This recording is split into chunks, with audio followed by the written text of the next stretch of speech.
Hello everyone, welcome to patch 3.5 livestream highlights. Boy oh boy, there's so much stuff going on in this update and I am going to cover each and every single bit of it. Now, the preview for version 3.5 is available on Genshin Impact's official YouTube channel and the link will be shared in the description box for your convenience. So, without further ado, let's get started in the video, shall we?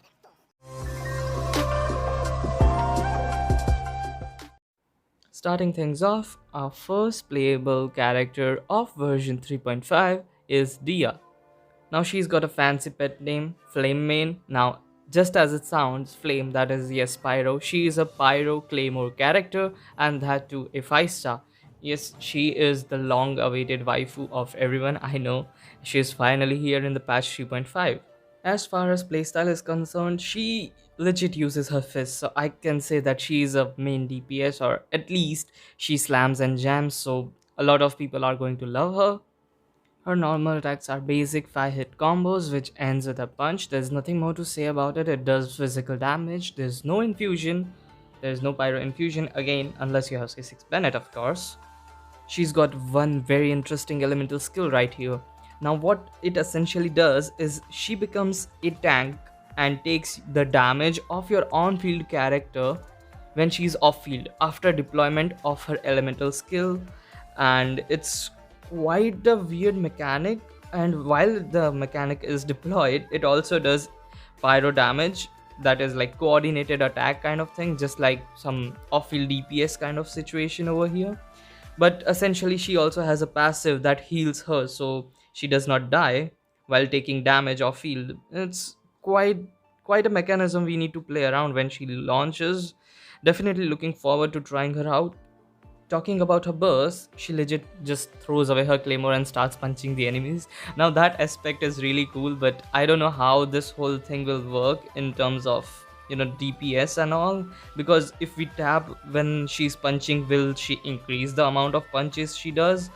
And yeah, we need to wait and watch how this mechanism turns out to be. Last information unveiled about her is that her passive lets her travel faster in broad daylight in desert. And yeah, quite a desert mercenary, we must say. So much motivation to travel in broad daylight. Yes, Pog.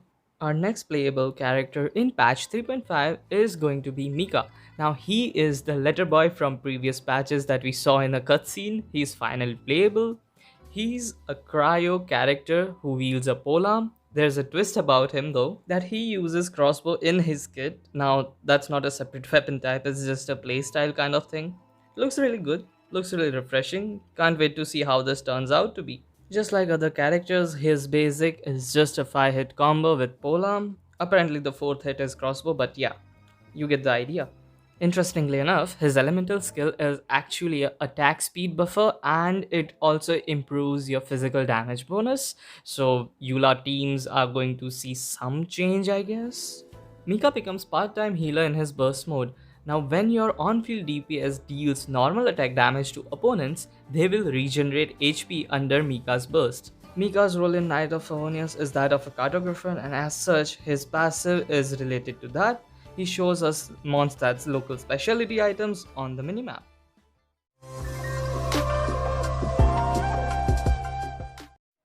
Patch 3.5 banners were unveiled, and first half of patch 3.5 will contain rerun character Sinnoh and new 5-star character Dia. But hold on, wait a minute, there's a spicy news regarding updates on standard banner. Now, just so it happens that Dia is going to be added to standard banner roster after version 3.5, and she will just function like Tignari did after version 3.0. So yeah, rejoice F2Ps. And with Dia, we will also get her signature Claymore, this new weapon, and as Sinnoh is returning, we will also get his signature weapon. In the second phase of version 3.5 event wishing banners, we have rerun of Ayaka and Shenhe along with the new 4-star character Mika.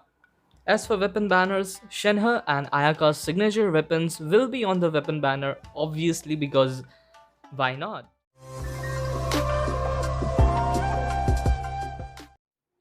As we saw in the preview of version 3.5 patch, we will be getting a story quest regarding Kai and Ria, and it will be our conquest for this patch.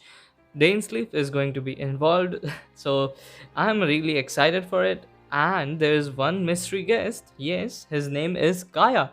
Yes, he is a descendant of Kandrian people, so I wonder how they will interact with one another. But I'm really looking forward to this one. It's going to be fun, I guess. We will be getting the story quest in which we will discover her past struggles and how she became what she is today. So let's just wait and watch what this story quest unveils for us. We are getting a new hangout, and this time it's for Faruzan, the oldest scholar of academia. Now, those people who do hangouts, hats off, you guys are legends. You do these story quests, and damn, that requires dedication. Good luck. Next up, lore wise, we have continuation from event story quests. Now, not a lot of people will remember these story quests, but apparently, this whole Spices from West is getting funded from Dory, so that's continuation in terms of lore in this one. And continuation of Vibro Crystal verification is being carried out by Fontaine NPCs just because the past one got accused. Yeah, more on that on the later section of the video though.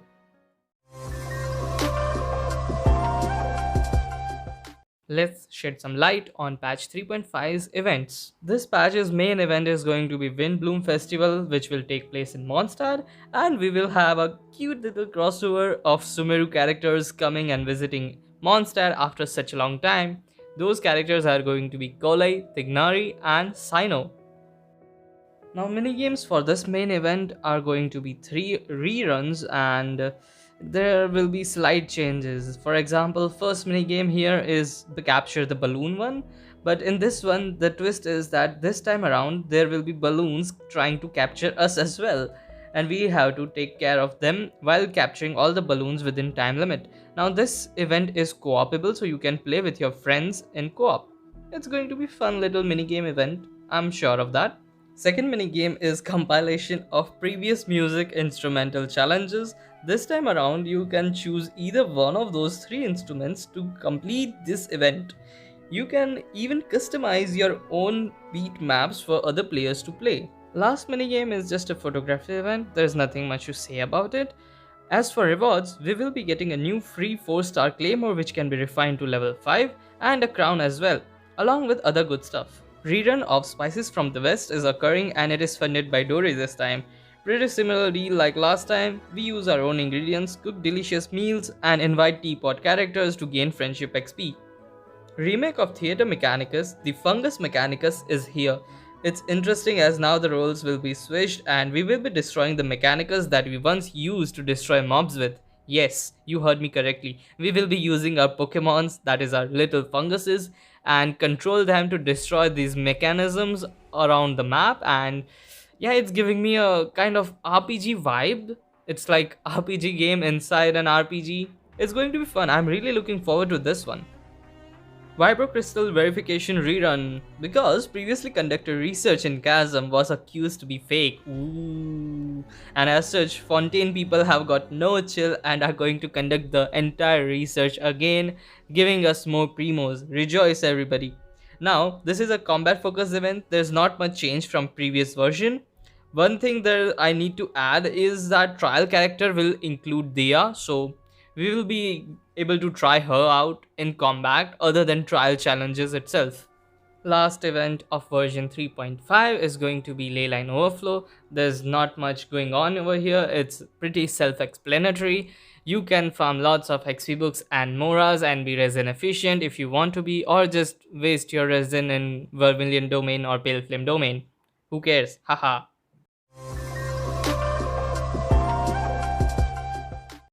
There's an important notice, guys. New rewards for completion of each Archon quest is added in Traveler Handbook. Now, the thing is, after patch 3.5 goes live, we will be able to claim one intertwined fate for each Archon quest finished, and up till patch 3.5 there are 22 Archon quests finished in total. So that means as soon as patch 3.5 drops, we will be able to claim 22 intertwined fates. Now that's a lot of wishes. I am really excited for this one.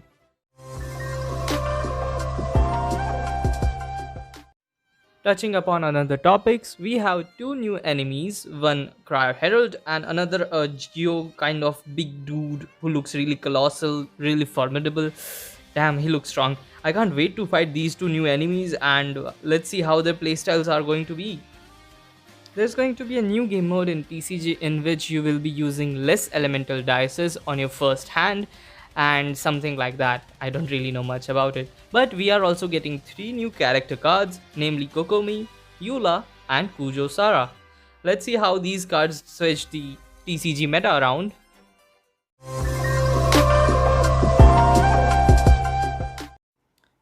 Well, that was it for version 3.5 livestream.